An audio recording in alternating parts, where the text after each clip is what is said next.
안녕하세요. 오늘도 사연살롱을 찾아주셔서 감사합니다. 저는 30대 중반의 여성입니다. 아버지가 사고로 일찍 돌아가셔서 홀어머니 밑에서 외동으로 자랐어요. 생계를 위해 어머니가 밤낮 없이 일을 하셔야 했기 때문에 저는 일찍이 남의 손에 맡겨지거나 친척집을 전전하기도 했고 형제도 없다 보니 늘 외롭게 자랐습니다. 그래서인지 결혼을 일찍 하고 싶었어요. 어서 빨리 내 가정을 꾸리고 아이도 많이 낳고 안정된 가정이라는 울타리를 갖고 싶었습니다. 그래서 대학 졸업 후 들어갔던 회사에서 남편을 만나 2년 정도 연애하고 곧 결혼을 했어요. 서로 불같이 뜨거운 사랑을 한 건 아니었어요. 성격이나 집안 환경이 비슷한 데다 이 정도면 결혼해도 되겠다 하는 정도의 느낌만으로 성급하게 결혼을 결정했죠. 지금 생각하면 너무 어렸고 어리석은 생각이었어요. 남편도 저와 같이 외동으로 자란 데다 아버지가 일찍 돌아가셨거든요. 사랑보다는 연민과 동정에 가까운 감정이 더 컸습니다. 그래도 신혼 초엔 큰 문제 없이 무난하고 순탄한 결혼 생활을 했어요. 시어머니와 합가를 하기 전까진 말이죠. 결혼하고 2년 정도 됐을 때 남편이 시어머니와 합가를 하면 어떻겠냐고 슬쩍 얘기를 꺼내더라고요. 시어머니에게 자식은 남편 하나뿐이라 저도 각오는 하고 있었지만 이렇게 빨리 합가 얘기를 꺼내게 될 줄은 몰랐습니다. 결혼 전 남편과 단 둘이 사시던 시어머니가 너무나 외롭고 적적하시다며 우울증에 걸릴 것 같다고 하셨답니다. 남편은 시어머니가 하나 둘 아픈데도 생겨나고 너무 힘들어 하시니 합가를 해야 한다는 식으로 거의 통포조로 말하더라고요. 저희는 결혼하고 3년 정도 후에 아이를 갖기로 했는데 이유는 신혼생활을 좀 더 즐기고 육아하는 데 드는 비용을 좀 더 모아놓고 출산하고 싶어서였거든요. 그런데 남편은 아이를 낳게 되면 도움의 손길이 필요하다며 시어머니가 육아며 집안일이며 많이 도와주실 거라고 자꾸 합가에 동의하라는 듯 정당성을 부여했습니다. 전 너무 부담스럽고 갑작스러워서 선뜻 대답하기 어려워 주저하고 망설이는 모습을 보였더니 남편이 돌변하며 불같이 화를 내더라고요. 난 네가 그런 사람인 줄 몰랐어. 내 엄마면 네 엄마기도 한 거 아니야? 난 장모님을 우리 엄마처럼 똑같이 생각하는데 넌 아니구나? 이렇게 서운함을 토로했어요. 그때부터 저랑은 눈도 안 마주치고 차려놓은 밥도 안 먹고 무슨 말을 해도 그냥 무시를 했어요. 애도 그런 애가 없었고 갈수록 한심하고 저에게 실망감 안겨주는 행동만 하더라고요. 연애할 때도 그렇고 결혼하고 나서도 한 번도 보이지 않았던 남편의 그런 모습에 전 많이 놀랐습니다. 아버지 없이 어머니와 단 둘이 살아서인지 시어머니와 남편의 관계는 정말 끈끈하고 깊었어요. 너무 가까운 사이라 제가 들어갈 자리가 없을 정도라는 생각이 들 때면 저와 남편의 사이는 반대로 너무 멀게 느껴지곤 했어요. 합가 전에 명절이나 행사에 시댁에 찾아가면 대놓고 저는 없는 사람처럼 행동했습니다. 남편이 좋아하는 과일이라며 메론을 썰어 남편에게만 주기도 하고 가끔씩 외식하러 가면 저희 식성이나 취향보다는 남편이 먹고 싶은 곳으로만 갔어요. 제 의사는 한 번도 묻지 않더라고요. 제가 시어머니와의 합가를 꺼리는 이유 중에 가장 큰 건 시어머니의 강한 성격 탓입니다. 시어머니는 동네에서 유명한 싸움꾼이세요. 항상 인상을 쓰고 다니셔서 미간에 깊은 주름이 있고 몸집도 크시고 목청도 좋으셔서 평범하게 말씀하셔도 온 동네가 쩌렁쩌렁 다 울릴 정도랍니다. 사소한 일에도 시비를 걸며 싸우려고 덤비셔서 동네 사람들이 알아서 피해 다니고요. 결혼 전에 처음 인사드리려 시댁에 찾아갔을 때도 저한테 무작정 목청을 높이시더라고요.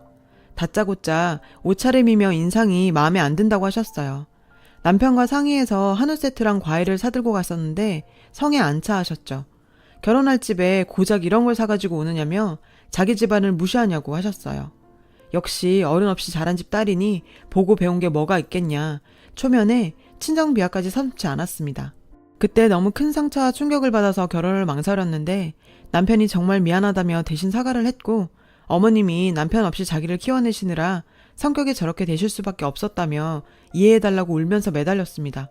원래는 저런 분이 아니고 결혼하면 달라지실 거다. 자기가 더 노력하고 잘 하겠다고요. 그땐 저도 아직 어린 데다 세상 물정을 몰랐고 남편이랑은 문제없이 잘 맞았기 때문에 내가 남편이랑 결혼하는 거지 시어머니랑 하는 거 아니니까 많이 신경 쓰지 말자 하고 가볍게 생각하고 넘겼어요. 그리고 어떤 사람이랑 언제 결혼을 하든 크고 작은 문제들은 다 있는 법 아니겠냐고 생각했고요. 지금 같아선 바로 그때 결혼 생각을 접었어야 했는데 정말 후회가 막심합니다. 그깟 결혼이 뭐라고. 그땐 무엇보다 하루라도 빨리 결혼해서 가정을 꾸리고 싶다는 생각이 너무 강렬했거든요. 아무튼 결국엔 시어머니와 합가하기로 했고 지옥 같은 나날들이 시작됐습니다. 처음엔 남편이 신신당부를 했는지 시어머니도 나름 배려하고 조심하려고 하시는 게 눈에 보였어요. 제가 한 반찬이 입맛에 안 맞거나 제가 집안일이 서툴러도 예전 같으면 바로 불같이 화를 내셨을 텐데 가볍게 넘기거나 모른 척 하시더라고요. 그런 마음이 느껴지고 고마워서 저도 이왕 이렇게 된 거 최대한 어머니께 맞춰드리고 편히 지내실 수 있게 신경 써드리려고 노력했습니다. 결혼과 동시에 일을 그만두고 전업주부로 살던 저는 어머님과 합가 후 자주 부딪힐까봐 신경 쓰기도 했고 까다로운 어머님의 입맛을 맞춰드리고자 오전에는 요리를 배우러 다니려고 했습니다. 근데 이 문제로 한참 갈등이 생겨서 시끄러웠어요. 넌 왜 결혼한 지 얼마 되지도 않은 게 벌써 밖으로만 도는 거니? 나랑 합치자마자 네가 나가 돌면 사람들이 내가 너 구박해서 그런지 아는 거 아니냐? 아니 조신하게 집에 있으면서 내 아들 내조나 잘하지 여자가 돼가지고 왜 이렇게 나대는 거니? 정말 숨이 막히고 황당하더라고요. 남편은 역시나 자기 엄마 편만 들었습니다. 자기도 밖에 다니며 요리 배우는 거 탐탁치 않다며 정 요리가 배우고 싶으면 자기 엄마한테 집에서 배우라고 하더라고요. 기가 찼어요. 시어머니는 요리라고는 전혀 못하시거든요. 그저 드시고 음식 타박만 할 줄 알지 요리엔 전혀 관심도 재능도 없으시거든요. 정말이지 갈수록 숨이 막히고 힘든 나날들이 이어졌어요. 그러던 어느 날 또 다른 쪽으로 불똥이 튀었어요. 이번에는 시어머니가 저희 아이 문제를 가지고 간섭하며 부담을 주기 시작하는 겁니다. 도대체 너희는 결혼한 지가 언젠데 아직도 애가 없냐? 네가 무슨 큰 문제 있는 거 아니냐? 다른 옆에 애들이 내 옆에서 일부러 손주 자랑하는데 내가 얼마나 속상한 줄 알기나 하니? 하면서요. 그래서 내년 정도 지나면 아이를 가지려고 한다고 조금만 기다려달라고 했더니 네 나이도 적은 거 아닌데 하루라도 빨리 날 생각을 해야지 왜 자꾸 미루기만 하냐고 또 고래고래 동네가 떠나갈 때 소리를 지르시는 겁니다. 시어머니와는 이렇게 매번 전혀 소통도 안 되고 그렇게 살얼음판을 걷듯 노심초사했어요. 엎친 데 덮친 격으로 이제 남편까지 속을 썩였습니다. 전부터 조금씩 낌새를 채긴 했지만 아무래도 여자가 생긴 것 같았거든요. 회사 일 핑계를 대며 늦게 들어오는 건 기본이고 외박까지 서슴지 않았어요. 무슨 막장 드라마처럼 와이셔츠에 립스틱 자국이며 향수 냄새는 기본이었고요. 남편도 이젠 대놓고 나를 무시하고 바보로 여기는 것 같아 화가 치밀어 올랐습니다. 시어머니와 같이 살고 있으니 뭔가 확실해지기 전까지 이 문제를 대놓고 이야기하기도 어려웠죠. 그리고 시어머니가 이런 문제를 알게 되셨다고 해도 남편 편을 들 게 불보듯 뻔하고요. 마침 남편과 같은 부서에서 일하는 여직원이 제 친구의 동생이에요. 그래서 그 친구가 동생한테 들은 남편 회사 얘기를 저한테 전해주곤 했거든요. 어느 날 급하게 그 친구한테 전화가 왔어요. 야, 동생이 그러는데 네 남편 요즘 확실히 여자 생긴 것 같대. 예전보다 굉장히 밝아졌다는데? 전화며 카톡이며 수시로 해대고 되게 야해 보이는 여자랑 둘이 손잡고 시내를 모텔 쪽으로 사라지는 것도 직접 봤대.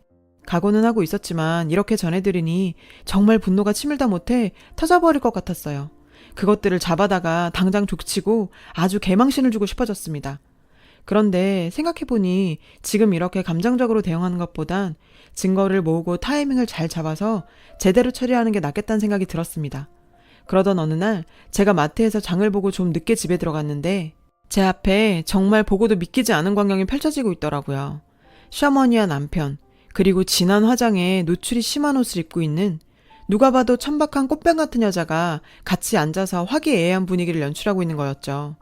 정말 기가 차고 황당해서 어안이 벙벙했죠. 제가 들어갔는데도 아무도 아랑곳도 않더라고요. 완전 투명인간 취급에 전 없는 사람 같았습니다. 그래서 제가 그 여자에게 먼저 물었어요. 도대체 누구신데 여기 있는 거예요? 그랬더니 시어머니가 잠깐 움찔하더니 네 남편 회사 일하면서 알게 된 누님인데 일적으로도 많은 도움을 주신다더라. 얼른 인사드리라고요. 그 여자를 자세히 보니 정말 나이가 남편보다 최소 5살은 더 많아 보이더라고요. 저 여자가 남편한테 일적으로 도움을 줘? 정말 어이가 없네. 무슨 싸구려 술집 마당 같은 여자를 가지고 그걸 믿으라고? 그런 생각들이 저절로 들었어요. 제가 또 일적으로 만난 분이 왜 집에까지 와 있는 거냐고 물으니 시어머니가 막 화를 내는 겁니다. 네가 집안에서 살림이나 하는 게 뭘 아냐? 남편 지인이 왔으면 인사를 하고 대접을 해야지. 어디서 그런 태도야? 그 여자 앞에서 또 소리소리 지르며 난리를 치기 시작하셨어요. 남편 놈은 외면하고 그 여자는 실실 쳐 웃고 있고요. 아, 정말 이놈의 짓고서 그나마 있던 오만정이 다 떨어지고 억울해서 미칠 것 같았어요. 그래서 시어머니에게 어머니, 이 여자 누군 줄 아세요? 남편이랑 불륜 저지르고 있는 여자예요. 그거 알고도 이랬을 거예요? 했더니 전혀 놀라는 기색 없이 요즘 세상에 불륜이 어딨냐며 간통죄도 없어진 마당에 남자가 그럴 수도 있지 뭘 그러냐는 식으로 나오는 거예요. 예상은 했지만 시어머니도 이미 다 알고 있었나 보더라고요. 제가 너무너무 화가 나서 도대체 이게 뭐 하자는 거냐. 남편은 보란듯이 내 언녀를 집에 끌고 들어오고 시어머니란 사람은 그거 싸고 들고 정말 너무한 거 아니냐고 했죠. 그랬더니 남편놈이 그제야 말을 꺼냈어요. 너무한 건 너야. 나도 더 이상 너처럼 답답한 여자랑 못 살겠으니까 네가 나가줘.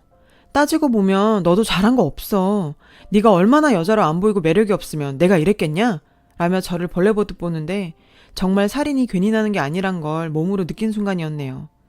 네가 그딴 소리 안 해도 너 같은 인간하고는 더는 못 살겠고 더러워서 하루라도 빨리 너 같은 거랑 당장 인연 끊고 살고 싶어. 하니까 시어머니가 난데없이 저한테 달려오더니 뺨을 때리고 폭언을 퍼부었습니다.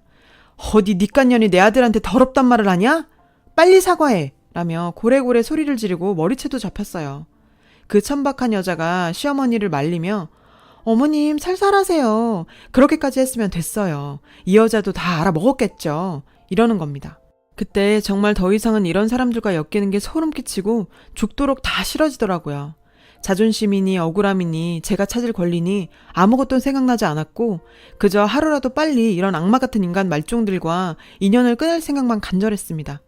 그래도 애가 없는 걸 아주 천운으로 여기면서 바로 합의 이혼하고 그 인간들하고는 완전히 연을 끊었습니다. 제가 남들처럼 아버지도 있고 형제 자매도 있는 든든한 친정이 있었다면 저 인간들이 저랬을까. 제 처지가 너무 한심하고 가여워서 눈물이 났지만 그래도 나만 믿고 나 하나만 행복하게 살길 바라는 친정 엄마가 생각나서 얼른 대차게 내 길 찾아보자 하는 의지가 생겼습니다. 결혼하고 몇 년을 경단녀로 살아왔기에 할 수 있는 일이건 한정적이었고 그마저도 일 구하기가 쉽지 않았어요. 그러다 조리사 자격증도 따고 여기저기 발로 뛰며 알아보던 중에 작은 반찬 가게를 창업했어요. 나라와 여러 단체의 도움도 받고 지인들의 격려 속에서 서서히 가게 운영은 순조로웠고 나중에는 배달까지 하면서 직원이 10명 정도 되는 큰 가게로 성장하게 되었어요. 새벽부터 밤까지 신선하고 좋은 재료를 발로 뛰며 공수했고 레시피 개발과 손님 서비스에도 꼼꼼히 신경을 썼죠. 인터넷을 통한 주문도 받다 보니 어느새 연 매출 억대의 대박 가게가 되었어요. 이혼하고 일을 해보니 내가 사업에 소질이 있구나, 나도 하면 되는구나 하는 자신감이 생겼어요. 친정엄마와 같이 살고 있는데 어머니도 편히 모시게 되어 너무 기쁘답니다.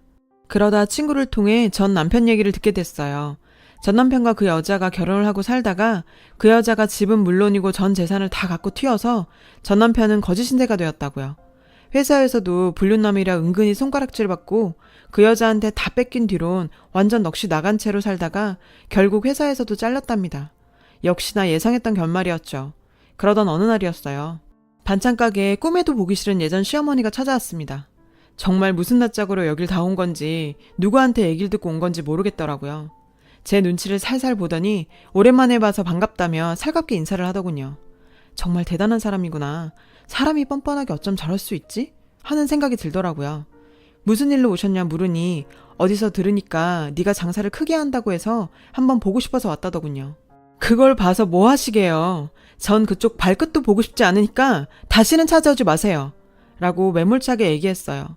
그랬더니 갑자기 불쌍한 척을 하며 우는 신용을 하며 다가와서 제 손을 잡는 거예요. 소름이 확 끼쳤죠. 이게 뭐 하는 거냐며 손을 잡아 뗐는데 내가 잘못했다. 너같이 착한 며느리를 몰라보고 아주 꼬리가 9개는 달린 여우 같은 년한테 홀리고 속아서 우리가 큰 실수를 했다. 네 남편은 회사도 잘리고 너만 찾으면서 운다. 제발 나를 봐서라도 네 남편 한 번만 만나주면 안 되겠니? 저렇게 계속 두다가 내 잡겠다. 나 걔 잘못되면 못 살아. 너도 알잖니? 뭐라고요? 정말 어이가 없어서 제 남편이요? 말 조심하세요.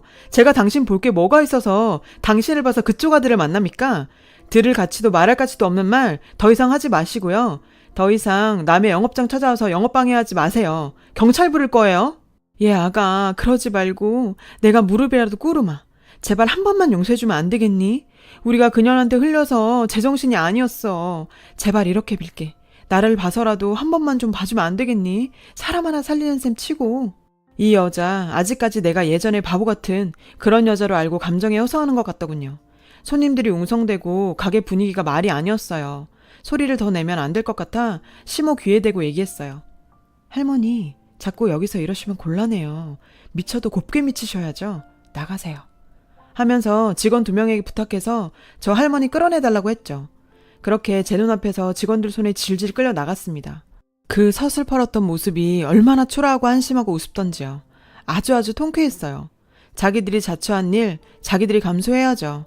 일말의 양심이 있다면 여기가 어디라고 찾아와서 저러는 걸까요? 정말 새삼스레 세상엔 별별 인간들이 다 있다는 생각이 들었어요. 긴긴 인생에서 그냥 좋은 경험했다 여기고 전 앞으로의 길만 생각하려고요. 그런 게 정말 진정한 승리인 것 같아요. 제 글 읽어주셔서 감사합니다. 여러분, 사연 댓글에 응원과 현명한 조언 부탁드려요. 좋아요와 구독은 저에게 큰 힘이 됩니다. 오늘도 좋은 일 가득하세요.